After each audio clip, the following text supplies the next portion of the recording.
Glad everybody could be here. My friend Kevin got to go to that Indiana Penn State football game. I won't say what happened at the Penn State Indiana football game, but it was a good Dude, game. It what was parallel universe are we living in when Indiana is number 2 in the nation? yeah, like Indiana Yeah. literally is the second Football? all-time record I of told him to enjoy it while he has it because it's not gonna last long. yes. Hey, we're gonna have fun with Indiana. And I can't root for Notre Dame, so sorry. That's the only other college in Indiana that's any good right now for football. So, well, welcome to um, That's today's the only college that's ever been good in Indiana at football. And now, what? In IU? Notre Dame. Well, I mean, we went to the Rose Bowl with Purdue with Drew Brees, if you remember. Yeah, okay. That was, We but had a little run there with Joe Tiller as the coach there. And then now they suck again. Now they're a basketball school again. So yep. anyway, I digress. We're not here to talk about sports, guys, and college sports, but hey, it's the season, so can't help. I do appreciate Kevin for doing that. It was a good trip for me. Appreciate that. So we've got a lot of people on today, kind of already starting on this OZ opportunity zone. We're gonna be talking about that today. And I'm just gonna try to get my stuff done as fast as I can, so I can get him on because I'm excited to have him on today. Okay, yes, I know it's being recorded. Slideshow, play from start. All right, welcome everybody to the Maker Community Calls. I do have some bad news about this. Next month, guy, is our last month that we're going to be doing these community calls. Jim is going to be doing some calls, and I probably will do some calls throughout the year, but we're not going to commit to them every single month. I'm actually going to be joining Ashley's every Tuesday call. And I'm actually excited about that. I was planning on joining a big national mastermind for real estate investors. And when I kind of just couple things have happened and I'm kind of really set up myself right now. We have a property listed right now that we should be able to bring a couple $100,000 into an opportunity zone. It's kind of like a perfect timing for me right now. So I'm excited about my next year. And I want everybody to know that this is not just something that I'm excited about, that I think everybody should be doing. I'm going to be doing this myself as well. So I'm really excited about this. But this is going to be our last community call. No, not this month. Next month is going to be our last community call that I'm going to have planned, at least for now. I might pick them up in the future. If you guys were not on last month, get on with my friend Vern Schmidt talking about not 1031s.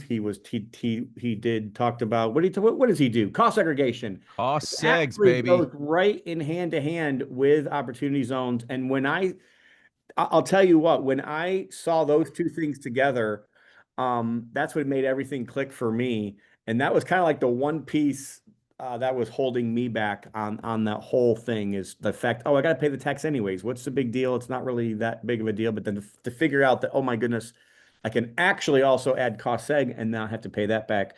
That was a big deal for me. So if you want to learn about cost seg and you weren't on last month's call, you guys can find our calls there. Today's going to be Ashley. If you guys are on our list and you guys are watching this and you're not on the Sherwin-Williams discount and the Lowe's discount, make sure you guys get on those, because massive savings. We have a better price at Sherwin-Williams than National Home Builders. And make sure you guys are doing everything you need to do for Lowe's. If you need help with that, please let me know. This is the paper you guys can use to just bring right into your Sherwin-Williams account. Your pro help there, and they should be able to get you signed up. And then this is the instructions if you guys need a picture of that to get set up with our group purchasing discounts for Lowe's as well. Want to remind everybody about our mission trip we're doing in April. We're going to the Dominican Republic right now. We still need to raise about $18,000 to hit that. If this is something that I am really passionate about, getting kids to go see third world countries, go on mission trips, do things for others, never be able to help them yourself. I don't want to live this life just so I can have a bunch of stuff. I want to be able to work to have to give. If this is something that you guys would be passionate about, help other kids get on their senior trip. And it's not just a senior trip. Half of it's fun, half of it's mission work, and they get to kind of see how missionaries work. And I'm excited about that. I will be on this trip. I've been on the last 4 trips as well. And if it's something that you'd be interested in helping out with, you guys can go to that QR code. Want to remind everybody about Sunrisers. Every single Friday morning, 7 a.m. Eastern Standard Time. It's always a good time. I try to jump on there almost every single week. Hopefully you guys will too. Don't forget about early bird pricing, next year's Gary Dealmaker event, October 1, 2, and 3. Vern has already promised me he'll be one of those speakers for that event. I've got Bill Cook that's going to be a sponsor. I mean a speaker as well.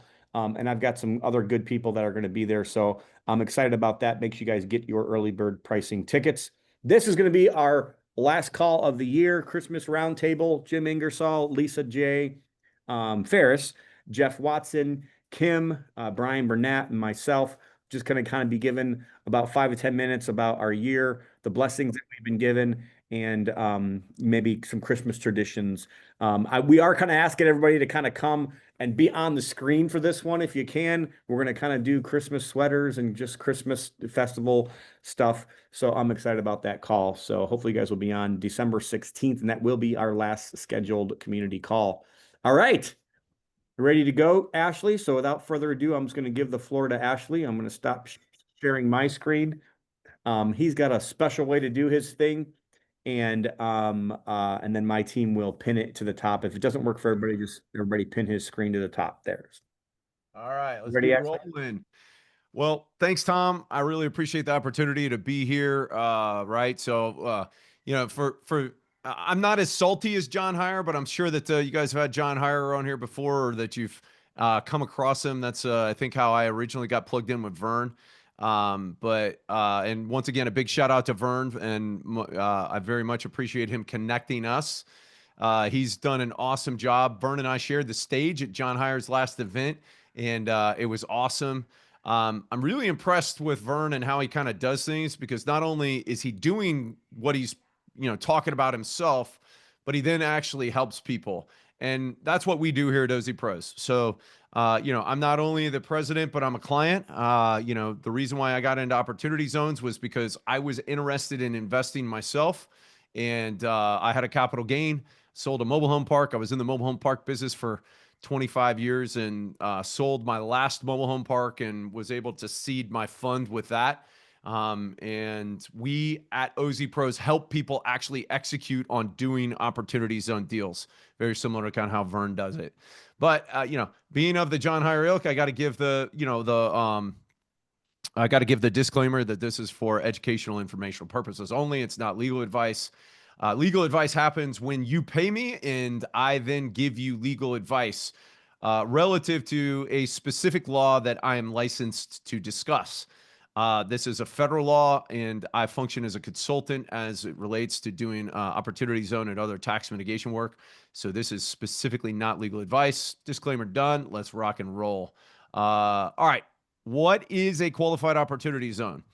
Opportunity zones were created by the Tax Cut and Jobs Act of 2017 in order to encourage investment into typically underinvested areas. So we had a bunch of places that had kind of been left behind with the great run up, that happened after the Great Recession, and they were still functioning more like the Great Recession.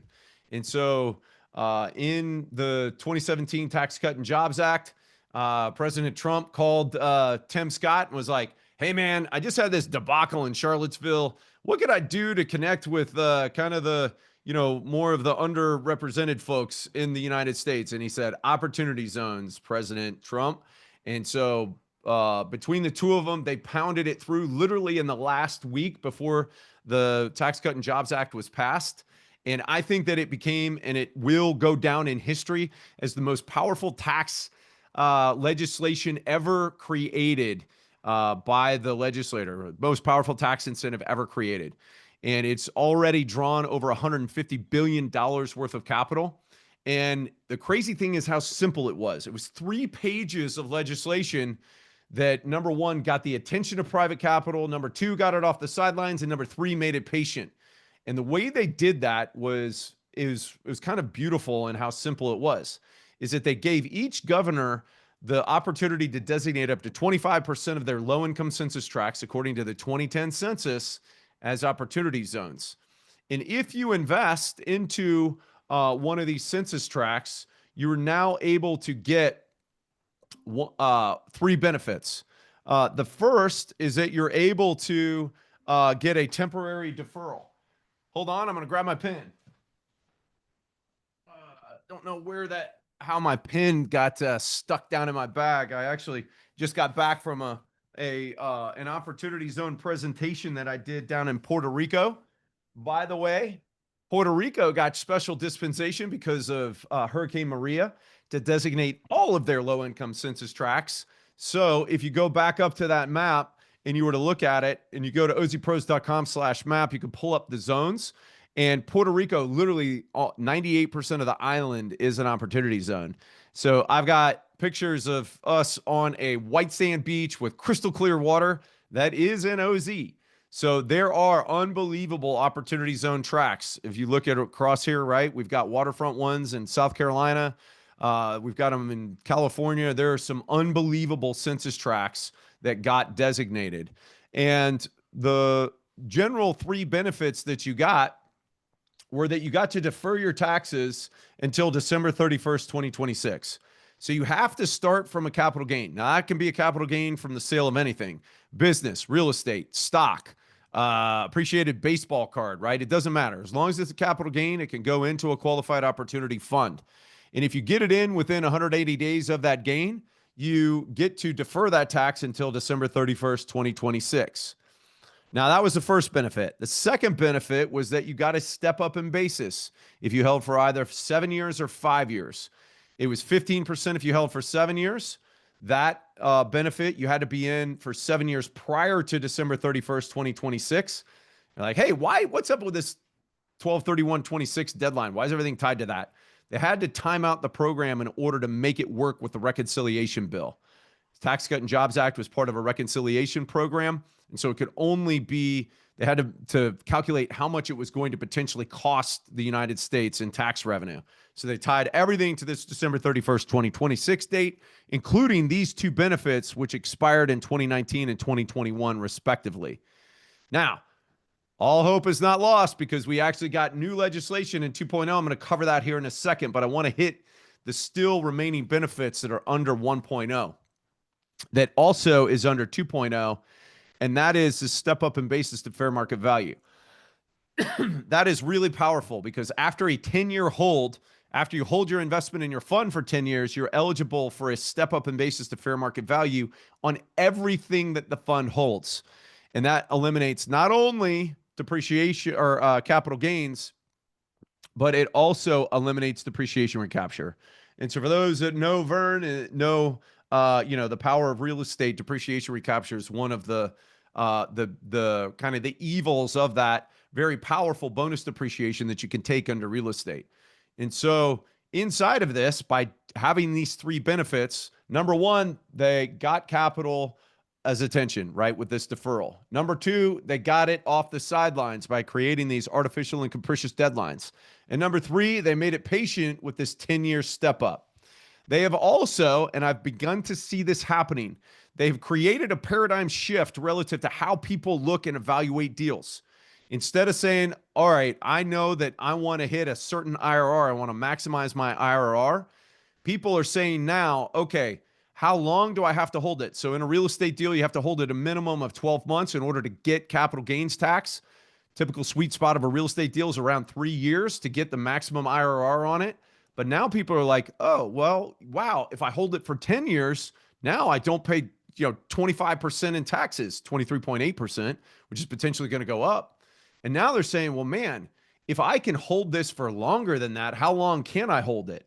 And under 1.0, you get to hold until December 31st of 2047. Under 2.0, you get to hold it for 30 years. And so people are now looking at things and they're saying, holy crap, you mean to tell me that I can hold this thing for 30 years with tax-free? And so I don't have to go through that, transactional drag that really, really, whacks my ultimate, building of generational wealth. And so it's starting to, cause this paradigm shift where people are looking at what they should be, which is gross equity multiple and not pure IRR when they're underwriting a deal. And so it's fascinating to see how this legislation and how much impact it's having. So I'm going to go through, I'm actually going to kind of real fast go through 2.0. So unfortunately, because of the way they had to time this out, they had to tie it to this December 31st, 2026 date. And so there was this whole perception that the program was done, right? Then along comes the one big beautiful bill, and it makes OZs not only permanent, but it also gives you a rolling 5-year deferral window. So under 2.0, right, that happened with the one big beautiful bill, beginning in on 1/1 of 2027, now you get to defer your gain for 5 years from the date that you put it in. And it's a rolling 5-year deferral. And there's now this rolling step up in basis that you get after you've held for 5 years, which is 10%, right, on a regular OZ deal, but it's 30% if you invest into a rural qualified opportunity zone. And a rural qualified opportunity zone is just 90% of your assets inside of a rural zone. And rural is designated as any census tract that is not adjacent to a city of over 50,000 people. And so we have those tracts designated, and it also has a lower substantial improvement threshold as well. But once again, we still get this big step up in basis to fair market value. And like I said before, you get to hold it for up to 30 years. So that's the big, the big difference between 1.0 and 2.0, and that it now, right? So in 2.0, there's now this kind of rolling deferral. There was this big concern that, this 2.0, because it didn't happen effective as of the legislation date, was going to create this dead zone in 2026, particularly towards the end of 2026, where people would be like, oh, well, I'm just going to wait to invest until 2027. And the answer is that it's probably not going to cause a dead zone, namely because of this once in a lifetime play to be able to put money into a qualified opportunity fund and be able to write down the value of that when you go to pay the taxes. Because when you invest into 1.0, right, you defer until December 31st, 2026. But then when you go to pay the taxes that are due on December 31st, 2026, you either pay taxes on your original gain or the value of your QOF investment at the time, whichever is less. So if you can have a gain and you can put that into a qualified opportunity fund and you can show on paper that this value is substantially less, that it has gone down, right? That the value has gone down from when you originally put it in, even if it's just on paper. So if you have a discount for lack of control, a discount for lack of marketability, or a discount because it's under construction, you're going to be able to show that this is worth substantially less than your original investment. And now you're going to pay taxes on that amount instead of your original gain amount. So just as a way of example, let's say you had $1 million gain. You put that into a qualified opportunity fund anytime between now and December 31st, 2026. You go and you commence construction inside of that qualified opportunity fund. Now you've got at least a 20 to 50% reduction based upon the fact that you're under construction as of December 31st, 2026. So I think that there's not only going to not be a dead zone, but I think that there's going to be a mad rush for people who have lots of pent-up gain to try and figure out ways to execute on that gain to get it into a qualified opportunity fund so that way they can pay less money in taxes. The other benefit is that once you convert it from a taxable amount into a qualified opportunity fund, now you hold for 10 years and it's coming out completely tax-free, akin to a Roth IRA. So a really powerful, opportunity for folks that have highly appreciated assets. So what have we seen as a result of opportunity zones? A massive influx of private capital, $150 billion. We got new investments that driven by incentives that wouldn't have happened otherwise. And man, it's created an unbelievable amount of tax-free wealth for folks. Okay, so I'm going fairly rapid through this stuff, and now I'm going to kind of dive into the weeds about how you actually do OZs. But if you guys have any questions, and I would suggest putting into, feel free to drop them into the chat. And all I see is just like audio stuff from the bots. But if you got questions, drop them into the chat. And particularly if I'm hitting something, I'm going too fast, something I say don't make sense or doesn't make sense, I tend to fire hose, right, with a lot of information really fast. And I've done this for 7 years, so a lot of times I can sometimes go over people's heads. So if you had a question, drop in. Yeah, I- Sophia, this call is being recorded, so you'll be able to watch this soon. The only question I had is, so it sounds like you can do the 1.0 or the 2.0 at this point in time. yeah, and Have to wait until 2027 to do the 2.0. correct. You could do 1.0. And the great thing is that if you put money into a 1.0 deal, you get to, you can invest into, right? So you can invest into other, either into 1.0 tracks, or after 2027, you can invest into 2.0 tracks. The 1.0 tracks are going to be good until December 31st of 2028. That's when their designation goes away. Now, the Puerto Rico designation on the on the whole island being a zone, that actually goes away December 31st, 2026. So if you want to do a deal in Puerto Rico, you need to act now, but otherwise you can either go into the 1.0 zones all the way till December 31st, 2028, or you can go into the 2.0 zones. So yes, Starting when? When did the 2.0 zone start? those start January 1st of 2027. They will Okay. be designated, they will start designating them after July of next year. Okay. So this is opportunity zones on a page. Once again, you can click that. You can click on the QR code if you want the slides. We'll also make the slides available. I'm pretty sure that the slides are available for download at that QR code. And then we've also got some other bonuses for folks that go and that are part of Tom's program, where you can get a discounted call. I've also got a month of free access to our mastermind, to our weekly calls, where if you want to learn more about this, you can dive into that and you can ask any questions, and you're going to learn from other folks too. Awesome. I think it's the fastest way to a PhD in opportunity zones, probably the most painless way too. So once again, they had to make it, and they had to kind of cap it because of reconciliation purposes. They had to cap it and to limit it to just capital gains, but you have to have a capital gain. That capital gain has to go into a qualified opportunity fund. Now, interestingly, is that this could literally just be an LLC tax as a partnership. So it doesn't have to be some kind of complicated, fund offering deal. It doesn't have to be some other kind of crazy, like complicated offering, unless you want to. If you want to raise money, you can, but you could certainly do a captive qualified opportunity fund. We do those all the time for folks. We've set up over 2,000 of them, and people do it all the time, where they put their money, we set up a LLC for them, they run their capital gain into the qualified opportunity fund. Whoever that is, right? It's got to be a partnership. So a lot of times it could be you and your wife. We recommend putting a third party in there, but it literally could just be you and your wife. That qualified opportunity fund has to invest 90% of its assets in qualified opportunity zone property, which it can do either directly into real estate or businesses that are inside of a zone, or it can invest through what we call a qualified opportunity zone business, which once again is just an LLC that's taxed as a partnership, where your QOF is now going to own 99.9% of your QOZB.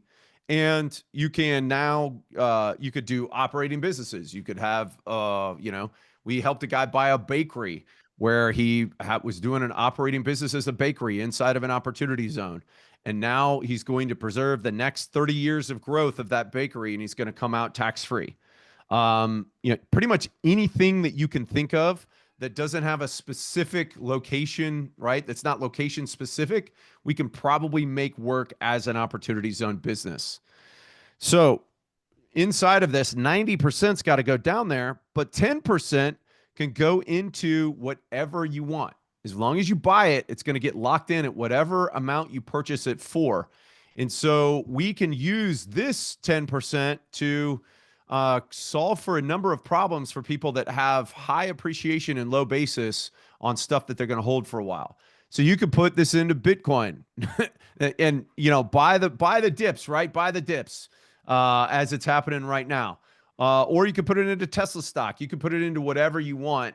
We've got a program where we actually have an insurance product where you're actually paying money from a high revenue producing deal into an insurance company where it goes into a segregated asset program, and then there's an investor can buy the rights to that SAP.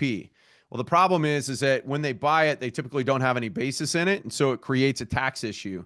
They can sometimes use their Roth IRA, but if they don't have enough money in the Roth IRA, they can use the 10% inside of this fund to buy the rights to that, and then they can bring in debt along with it, which you're precluded from doing if you use your IRA. I'm not going to get into the weeds on stuff like that, but it's just an example of how powerful this opportunity zone fund can be in the context of your tax planning and your tax mitigation tools. One of the other really cool things is that once you put your money into the QOF, you have to hold for 10 years, right? That's not your assets. It's your investment inside of the fund. So you could have 10 separate QOZBs that own, 10 separate properties. And when your investment turns 10 years old, you could start to sell these. And on each one, you're going to be able to return that cash up to the investors with a complete step up in basis to fair market value, which once again, not only eliminates capital gains, but it also eliminates depreciation recapture, which, as we know, is really powerful. We also are using this, and we're using an aged opportunity fund for people that have highly intensive, depreciable assets. So we've got a paving company that is using this exact model. And so they're buying their paving trucks, their steamrollers, their dump trucks, all that kind of stuff out of their opportunity zone business. They're doing a first round sale, and then their second round, and then every round after that, they'll be able to sell these once their fund turns 10 years old. They'll be able to sell every capital asset. So as long as they've held it for a year, they'll be able to sell that with a step up in basis to fair market value. So Sophia says this is way over my head. Let me keep it really simple. Okay. The key thing is that you find property that's in one of these zones, right? And you then go and you put that property under contract, right? You set up a qualified opportunity fund, which once again is just a partnership, right? You take capital gains, you put money into that qualified opportunity fund. You now go and you buy property inside of the zone with that qualified opportunity fund. Now, there is a requirement that it has to be in a trade or business, so you couldn't buy like a house that you're going to live in. It needs to be acquired from an unrelated seller, or you could lease it. And then it needs to be original use, or you need to substantially improve it. So you can't just sit on something, right? But if you do that, so if you buy something that's brand new, or you double the basis of the value of the building, then you're going to be able to sell that after 10 years and not pay any taxes, right, on the growth of that asset. So it becomes really powerful, right? Because it takes a normal deal, and just because you've done it in an opportunity zone, you're going to make an immediate 23.8% more on the federal level. And if you're in a state that recognizes it, so the only ones that don't are California, Massachusetts, Mississippi, North Carolina, and New York, then you're going to also get the step up in basis to fair market value from your state as well, which is going to eliminate your state tax on it too. Do all the funds within the QOF need to be invested within 180 days? No, it does not. It's just your original capital gain needs to be invested into the QOF within 180 days from the date of your sale. So once again, we use this all the time for people that have sold businesses, people that have sold real estate. And actually, it's 180 days from the date that you receive money on a failed 1031 exchange. So let's say that you put your money with a QI, but you can't find something to buy. You get the money back. You now have 180 days to dump it into a qualified opportunity fund and to defer the taxes that way instead of with the 1031. And so once the money's inside of your qualified opportunity fund, you now have between 6 months and a year to now put the money down to the qualified opportunity zone business. Once the money's inside of the qualified opportunity zone business, you get 31 months to spend the money now. So you have between 37 to 43 months to spend the money, right, on actually buying an asset. Now, once again, all you have to do is spend the money. You actually could have 30 months from the date that you on the backside of this 43. So if you send all your money to a contractor, you actually have 30 months after that. So you could have up to 73 months in reality to actually get something done inside of the zone, which is forever. I mean, that's like literally that's 6 years, right? So it becomes it becomes a really powerful way to be able to defer taxes with lots of runway. And the reason why they knew that folks that it's a little bit harder to do deals, right? If it's in a specific zone. And so they wanted to give people lots of time to do it. I saw that there was a question on equity and no debt. So when you invest into a fund, it has to be equity into the fund. And then when the fund invests into the qualified opportunity zone business, it's got to be original issue equity and not debt. Now, if you only have a certain amount of capital gains, right? So let's say that you had $100,000 worth of capital gains. You put that money into your fund, but you need to do $1 million deal down here, right? You're gonna buy some dirt and then you're gonna build townhomes on it, whatever it is. You can actually loan or you can borrow money from yourself or from a bank for $900,000, and that's completely acceptable. It's just that you couldn't loan the money into your QOF or get preferred debt, right, as a qualifying investment. That's the reason why we have that on there to say that it's preferred equity and no debt. This is relevant because one of the kind of cool things about this is that you can invest into startup businesses. But a lot of startup businesses start with what's called a SAFE. And that SAFE is actually a debt instrument. And so you want to be careful about not using a debt instrument to the extent that you're investing into into an opportunity fund or into an opportunity zone business. So the capital gains from the sale of stocks within the personal brokerage account, if you move that to a QOF, yes, you can defer those until December 31st, 2026. And then you can get a reduction on the amount of taxes that you're going to pay when you go to pay that tax in 2027. So yeah, it's extremely powerful because it's stock. I mean, anything that generates a capital gain, whether that's long-term or short-term, right? You can defer short-term gains. So I've got day traders that are generating at one point in time, they were generating $5 to $10 million a year of short-term capital gain. And they were just getting crushed on taxes. So we were able to roll those gains into a fund. And now they were able to have some time to be able to do other kind of creative stuff, right? Like buying real estate and cost segregating it, investing into oil and gas deals, invested into solar deals, doing equipment rental deals, that kind of thing, in order to minimize that gain when they go to pay it in 2026. Okay, so at your QAZB level, and I'm going to go and just kind of explain some of the nuances of this because it's important because, it's actually fairly basic and it's fairly simple, but there are nuances and you got to be careful about the nuances, which is why you want to make sure that you hire a professional. So 70% of your tangible property at the QAZB level needs to be qualified opportunity zone business property, which once again is defined as tangible property used in a trade or business acquired after December 31st, 2017 by purchase from an unrelated seller or by lease. So if you've owned a property prior to 2017 inside of an opportunity zone, we got to get a little creative on it. Usually we can make it happen, but it does require some creativity. And then if you're buying something that's got an existing building on it, you're going to have to you're going to have to double the value of that building in improvements. So an example of that is if this building, right, if you're buying this whole thing for $1 million, the building's worth $550,000, you're going to have to do $550,001 of improvements to that in order to get your substantial improvement. Now, if you're buying something that's been vacant for 3 years, if you're buying something that's original use, then that ends up being, that qualifies as original use. Like I said before, we use that 10% opportunity to solve the tax problem of high appreciation but low basis, right? And we use that for some other kind of fairly sophisticated tax mitigation tools. But once again, right, if you're paying more than, I'd say, $500,000 in taxes, man, we got, it's really powerful what we can do with these tools.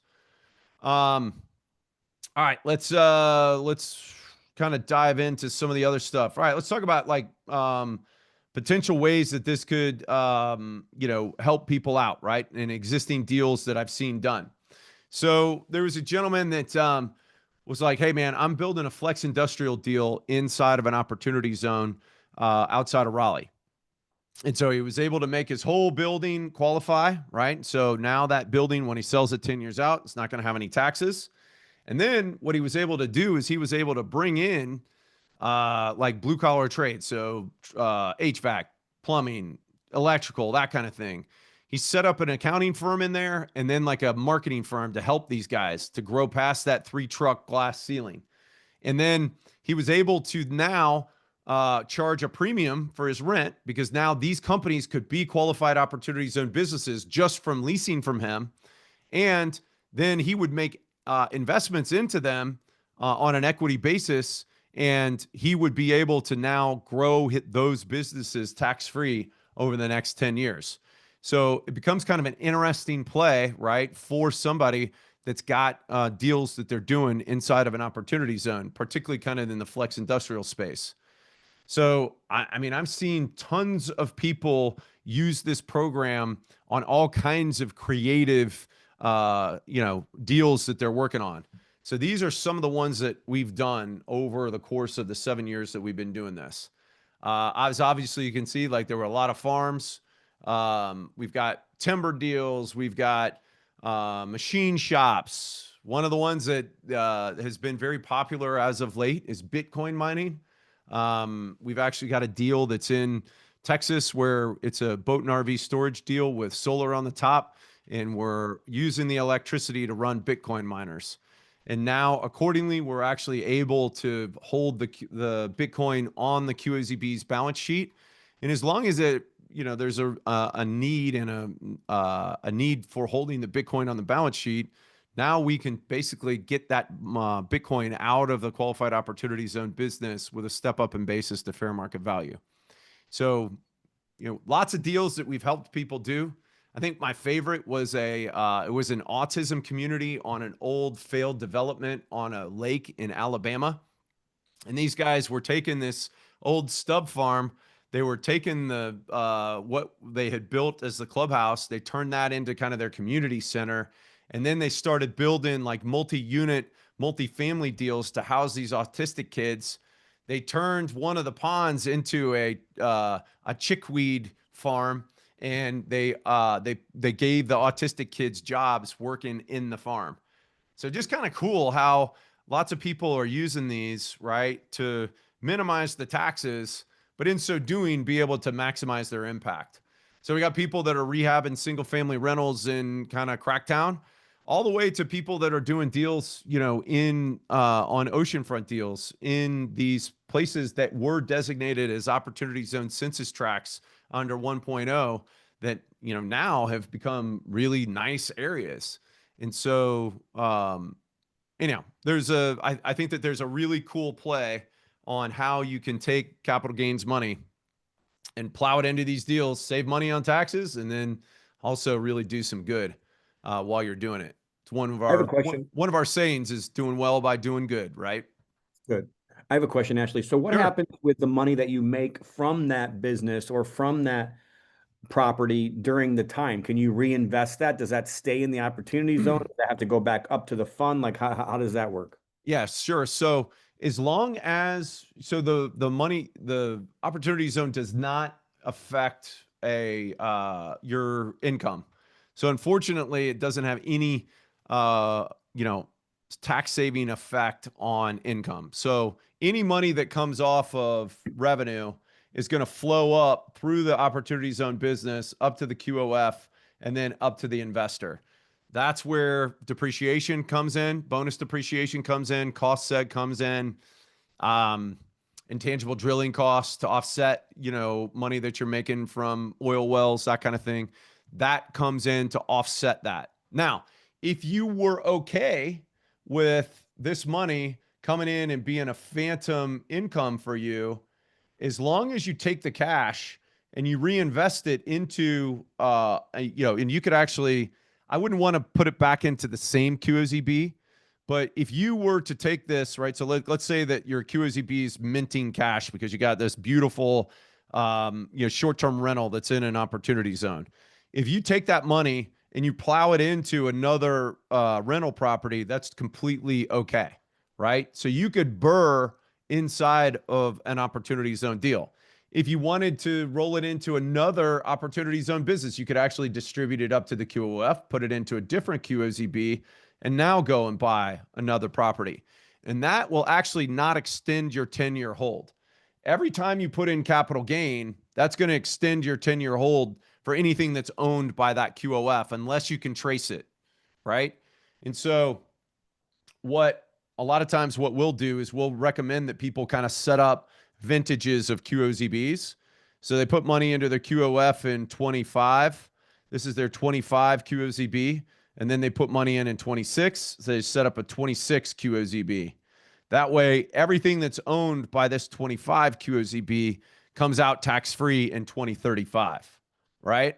And there's no way that the IRS can say, oh, no, that money's fungible. And so, because you put it in 26, that's going to extend your hold. Well, no, we can track it through that QOZB down into a different asset. So you can basically burr, because that's kind of where my thought process was going. sure. Buy property, and then I could burr that and then buy another property and keep that in the same QOZB, Sure.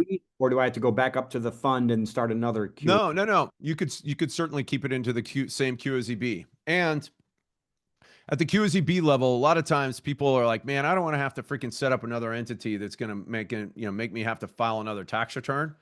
So you could have wholly owned LLCs underneath this, right? And as long as it's 100% owned, that's completely okay. It's disregarded.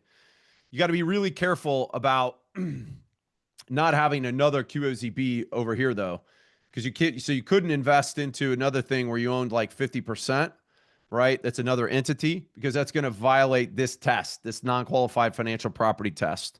Because what they didn't want people doing was like investing into stocks or into like having a holding company that was investing into other deals that weren't opportunity zone deals. So as long as it's 100%, you can absolutely do that. Okay. And so you could actually and certainly as long as you're taking the cash and plowing it into other opportunity zone property, that's completely okay. There's no lockout period on that. What's really cool about this too is that when you put your money into the QOF, there's a 2-year lockout for a cash out refinance. But let's say that you put in $1 million, right, into your QOF. You went down and you bought, let's say that you did 3 houses with it, right? And those 3 houses are now worth $1.5 million. And you got a bank that's willing to come in and give you a loan for 1.1 million. You could take this 1.1 million and pull it out and put it into whatever you want, and there's no taxable effect if you've waited 2 years, right? As long as the money doesn't come out and as long as it goes into something else in the zone, whether a QOZB or comes up to the QOZB and goes into another property, there's no 2-year lockout. But as long as it's after the 2 years, you can always do a cash out if you want. But income does distribute to the investors annually. If you choose, it's going to create a taxable event for the investors one way or another. Right. And so you could choose to distribute it, or I mean, if you wanted to, right? So I've got a client that actually did this.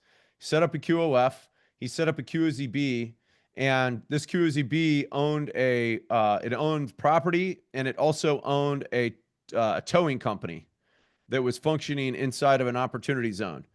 And man, this thing was minting cash, right? Like, I don't know, it's like $500K a year, right? So he's got 500 grand that's coming up to the QOF, but he's also got this development that's over where he's freaking putting out a ton of cash for that on building this like lifestyle center that he's working on.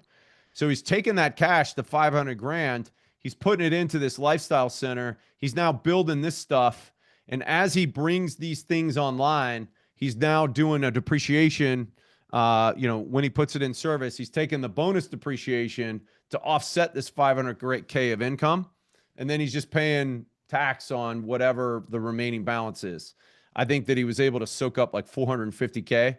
So he had $50,000 worth of income that came off of that. And then he just paid it from other sources instead of a distribution, so that way he could keep this money inside of the tax-free veil, right? It's behind the veil. Why not keep it there?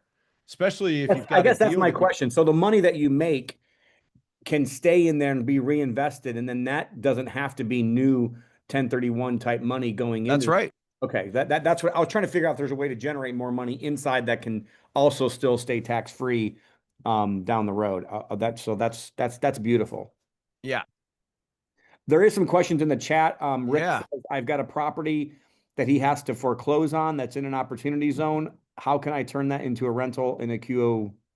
CB? Or can I? Yeah. So, all right, let's hit that one. So you've got a property that's encumbered by a note, right? So you got this note, and ultimately you're going to be purchasing the note.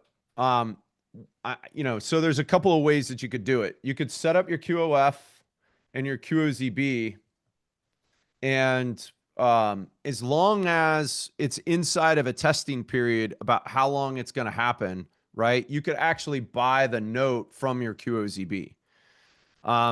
You'd have to worry about it if it passes December 31st. You'd have to worry about it affecting your non-qualified financial property, because it's cash, stock, forward contracts, future contracts, annuity contracts, or accounts receivable that weren't generated in the ordinary course of business, which that note would be considered.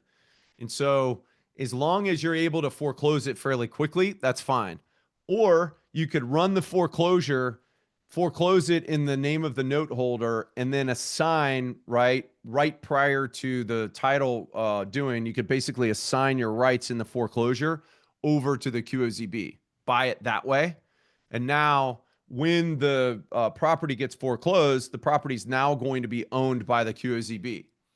Now, what's going to then happen is that you're going to have to hit, right? So that would now be acquired after December 31st, 2017 by purchase from an unrelated seller. Even though you're technically foreclosing it, you're technically purchasing it via credit bid at the foreclosure, auction. So that'll qualify. Now you just have to evaluate how much the actual building is worth.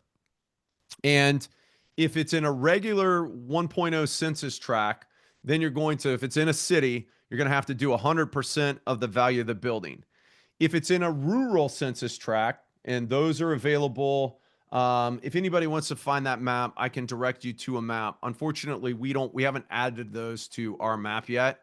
I got my guys working on it, but my team's like crushed with all of the stuff that's happening inside of opportunity zones. But I can show you where the rural tracks are. If it's a rural track, you only have to do 50% of the basis. So in that same example that I showed you where you had the substantial improvement requirement, if this is $1 million deal and the building's worth $550K, you're only going to have to do $225,000 worth of improvements if it's rural. All right. That's where that 50% requirement is that you add to the basis. If it's in a non-rural tract, you have to add 100%. That's where this doubling the value goes, right?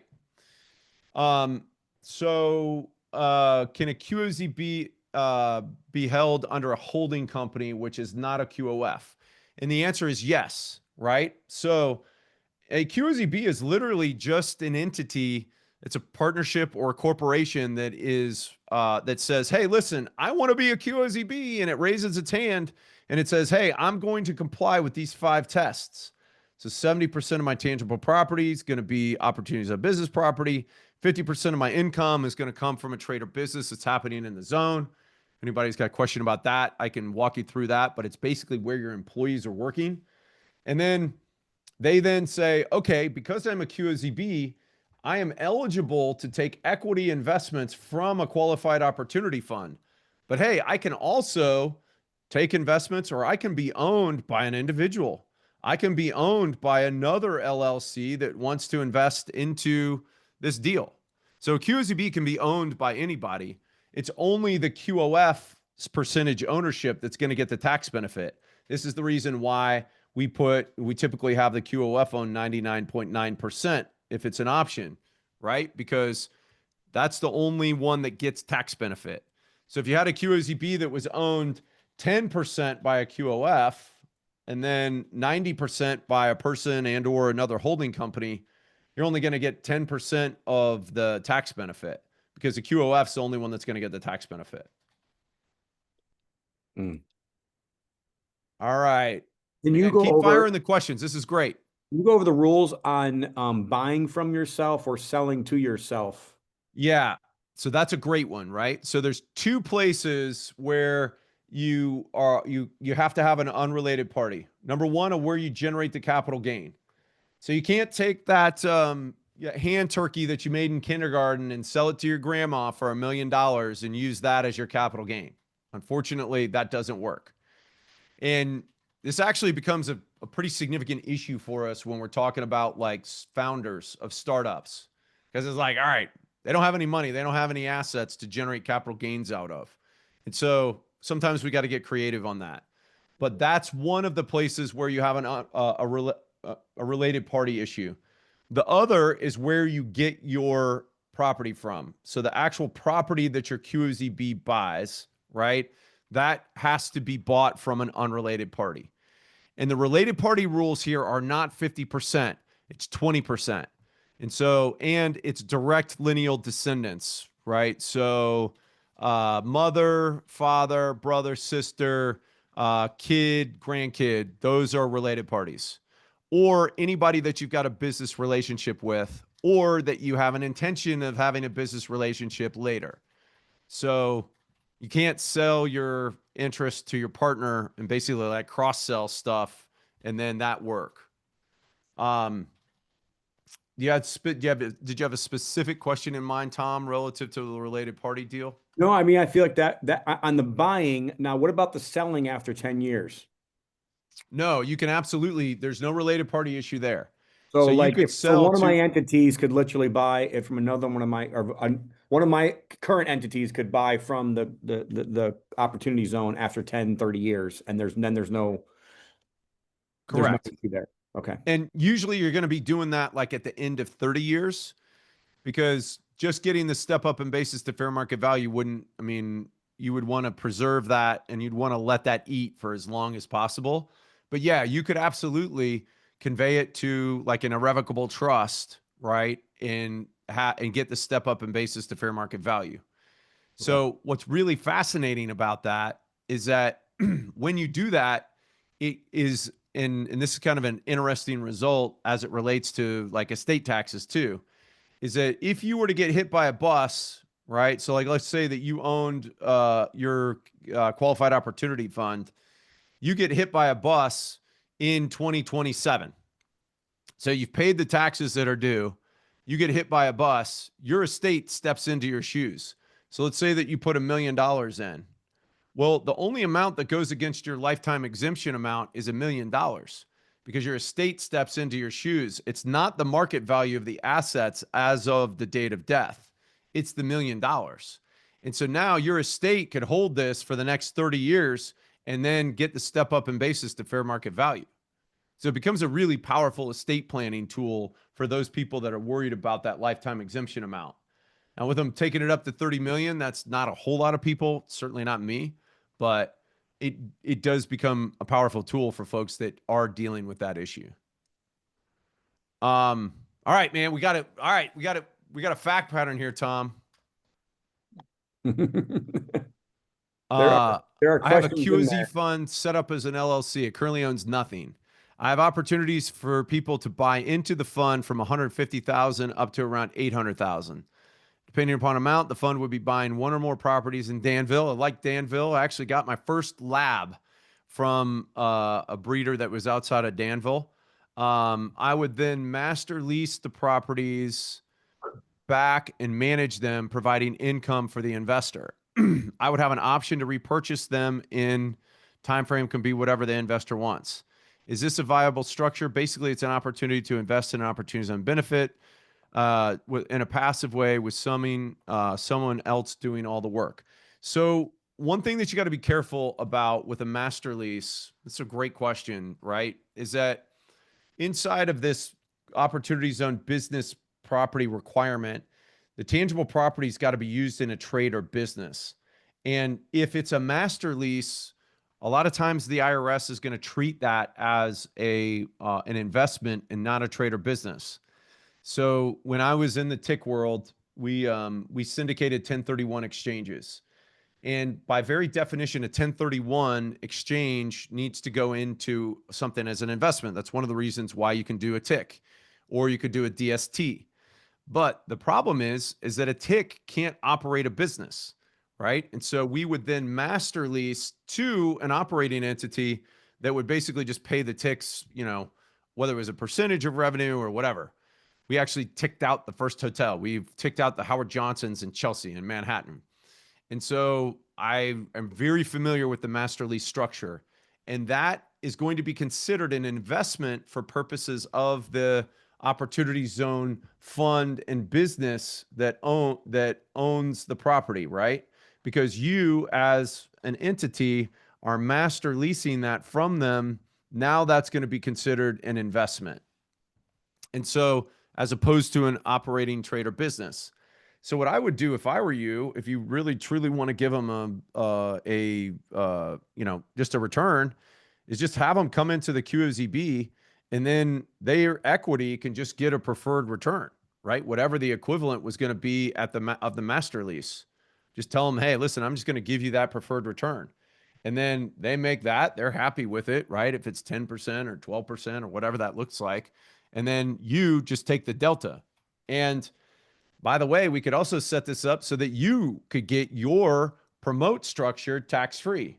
Now, it would probably need to be done on the front end, but if you had a capital gain, we could set up your own qualified opportunity fund.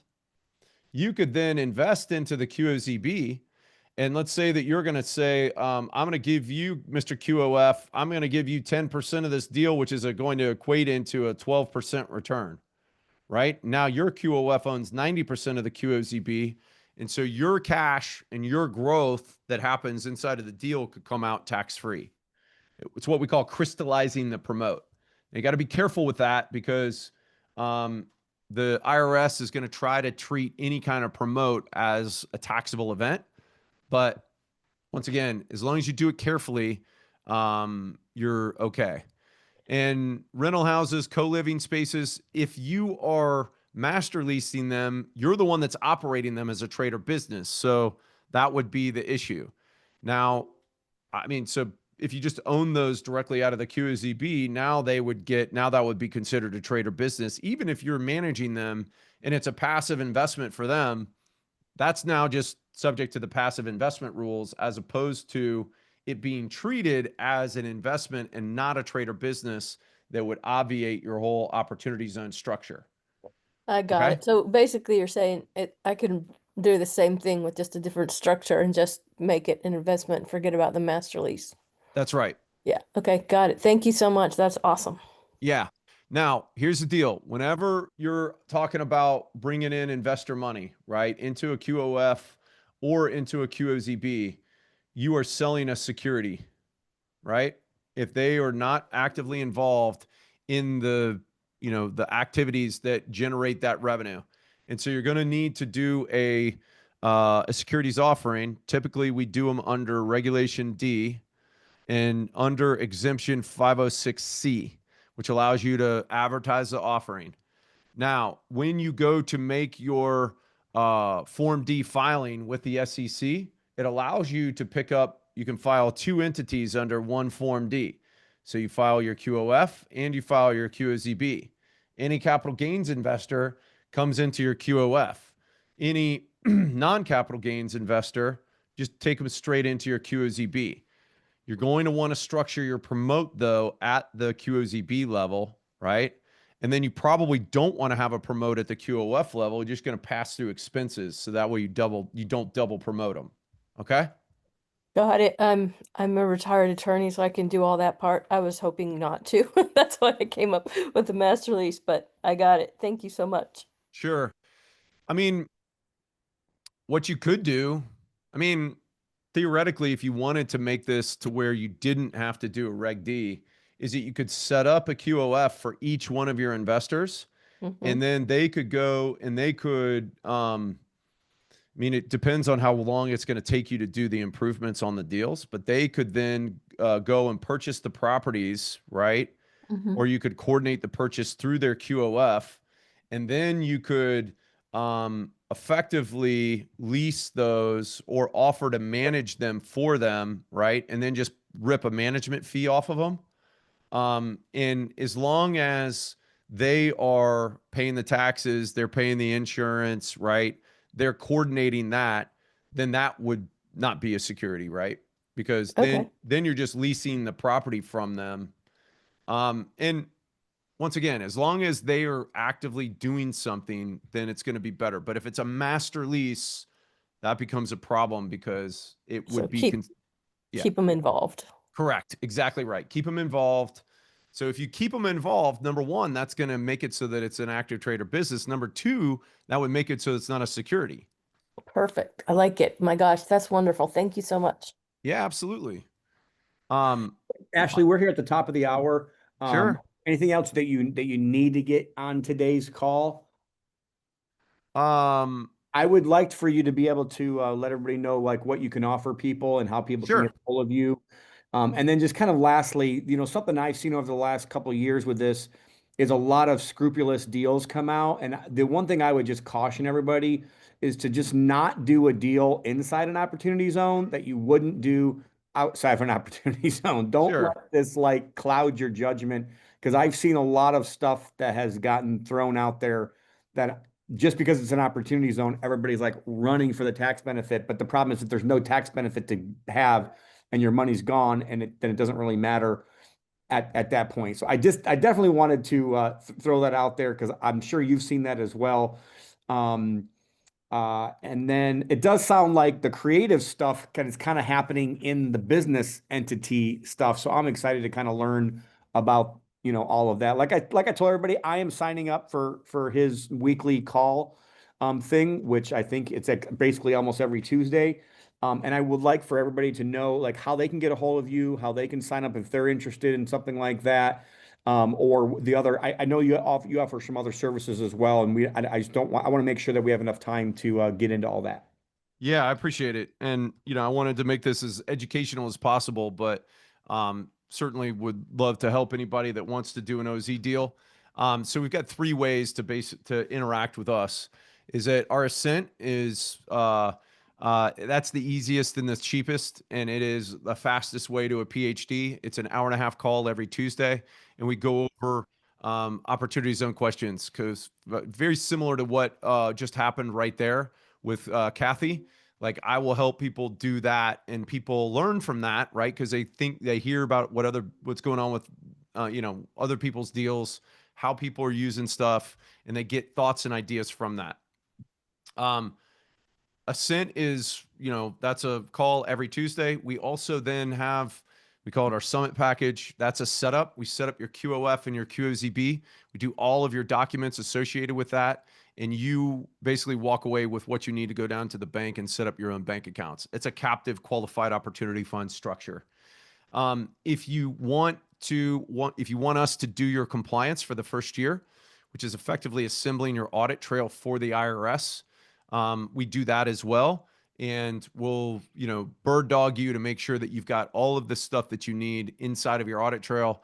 And it comes as a PDF and also organized into folders that you can then have for purposes of giving to the IRS. Our summit package comes with the same folders, but you actually have to do the compliance piece yourself, like just keeping track of stuff. If you hire us to do it, we bird dog you to make sure that it's done and we review it. So the pricing for that, it's $12.5 for just the summit package. If you want the compliance, then it's an additional $5,000 for the year. So it's 17.5. We've tried to make it as affordable as possible for people because we wanted to put this really powerful tax incentive into the hands of Main Street investors, because I think that it's ridiculous for only Wall Street folks to be able to take advantage of. And we use it, that captive fund, for a lot of people, because you could set up your own fund. Let's say that you had a capital gain, you need to do something with it, but you haven't found a deal yet. You may potentially want to invest into some other professionally managed funds. We set those up. People park their money in their own QOF, and then they can go into somebody else's QOZB.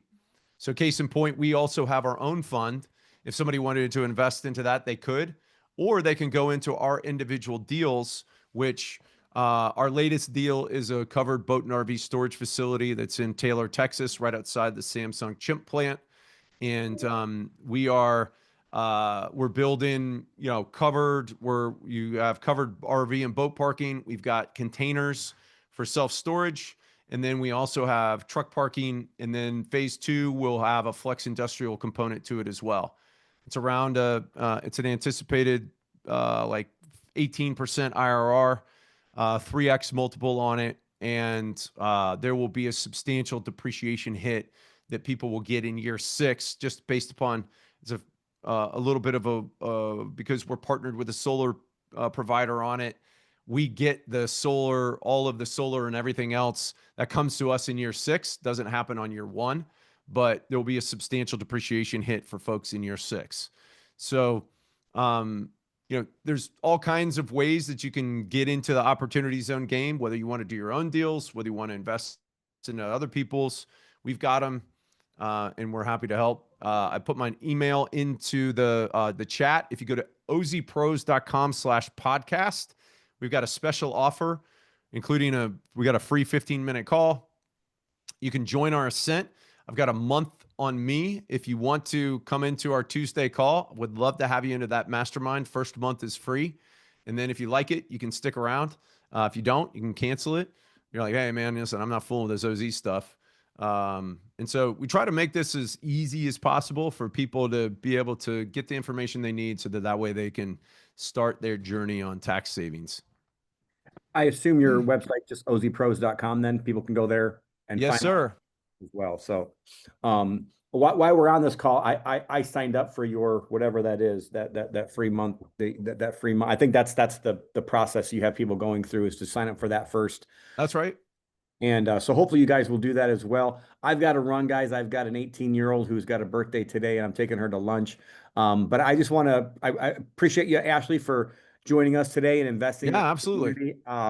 To me, every time I hear you speak, I'm just like, this is why John Heyer said that he thought he knew about opportunity zones until he started talking to Ashley, and then he realized he knew nothing about opportunity zones. So a lot of us felt like the dumbest person in the room today, but we were in good company. So thank you guys for being on today. Hope you guys will be on next month.